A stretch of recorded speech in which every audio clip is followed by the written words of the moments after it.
Brett Okamoto with ESPN alongside the man DC, Daniel Cormier, the champ. We just 60,000 people, about 60,000 people came into this building. They wanted to see there were going to be 2 middleweight champions who walked into the octagon. There would only be one who would walk out, and it was Israel Adesanya. He is the undisputed middleweight champion, but I also think the bigger story here is he is the next superstar of the UFC. Am I wrong? I mean, he is fantastic, Brett. He does everything right in order to draw people in. He's the guy that makes people get together. Like, hey, come to my house, Brett. Israel Adesanya is fighting tonight. Yep. He's that type of guy. And when you're that type of guy, you have that quality about you to bring people together, and everybody takes notice.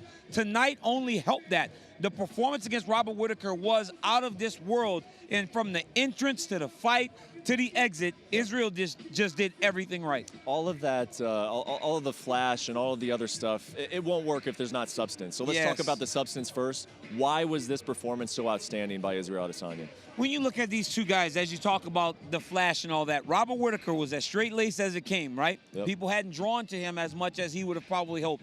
Izzy was the guy that's flashy, make you take notice, and he goes out and has that performance.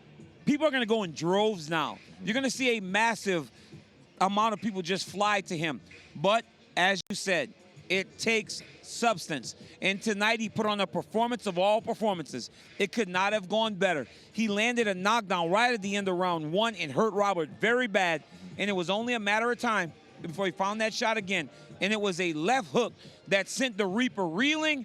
Izzy didn't even have to jump on him and hit with any follow-up shots. The fight was over. Yeah, it could have been a fight-ending shot had the round gone just even slightly longer. Yeah. And how did he suck Robert Whittaker into those exchanges? Because I got to say, watching this fight, and Robert said it himself, hey, I thought I was doing okay until I got knocked with those 2 shots. But the 2 shots that he did get hit with were similar. It's when he planted his feet and he decided to stand in the pocket with that dangerous striker Israel. How did he get him to do that? You know what, Brett? I think the Kelvin Gastelum fight was a factor, right? Everybody saw that Kelvin was able to lunge in there to land on Israel Adesanya.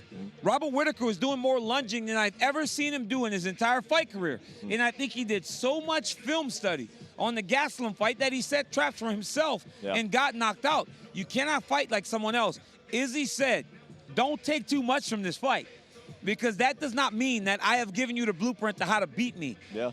Robert kept diving and jumping in there, and Izzy found the shot to put him out. I mean, great job by the last stylebender. Gave him the advice. Even told him up front, don't take too much from this. It'll be a mistake on your part, right? I think that there was a little bit of truth in there. I mean, if you're going to have to stand with Israel Adesanya and not take him down at all, you're going to be in trouble. Yeah.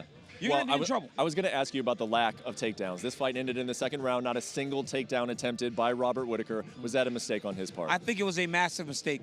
Even if you're not securing takedowns, you got to attempt them. And I know when you talk about Marvin Vettori, it was a long time ago, but he kept trying to shoot. So he was finding success against Israel a little bit because Israel had to respect the takedown attempts. Rob gave him nothing to think about outside of striking, and it cost him.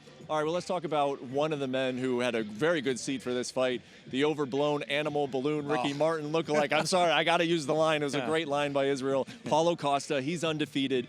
He fights everybody, I think, in a pretty similar way, and that is just, I am coming for you. If you can't slow me down, if you can't stop me, then you're going to be knocked out. Will that work against Israel Adesanya? I mean, he is a wrecking ball. Right? He's a wrecking ball that's going downhill, and nothing's going to stop him. He's going to hit you with a lot of shots. We have to see if Izzy can stand up to that type of pressure, that type of power. He's never fought anybody like this. And also, Paulo's very big. He's a tall guy and a big guy. So he will find more. His range won't have to be so similar. The last 2 guys have been short guys. He really having to expose himself to get to Israel. Paulo won't have to do this. This is a tough fight. Who does history favor in a fight like that? The guy that marches forward and is throwing those shots, almost like a John Lineker type style guy, or the Matador to the bull? Who does history favor? You know, Israel Adesanya will have to do things a little bit different in this fight, right? He can't stand in there and throw counter strikes. He has to fight a little bit long, fight behind his jab a little bit more, because Paulo Costa is going to be right in his face. He cannot stand and take anything from this big guy. The last time, Cody Garbrandt, TJ Dillashaw, right? Cody is the guy that had the ability to finish the fight, but he kept lunging in there. He got countered and got put to sleep twice. So Israel has to be very careful fighting Paulo like this. All right, last thing on the main event, And, you know, we're not going to be talking about this anytime soon, but this week, and I thought this was interesting, Israel put it out there that, hey, 2021, I'm going to be fighting Jon Jones. And I want to know from you, do you think that that's a good idea? And as great as this guy is, would you tell him, hey, that's a good idea to go out and fight Jon Jones? He's just small.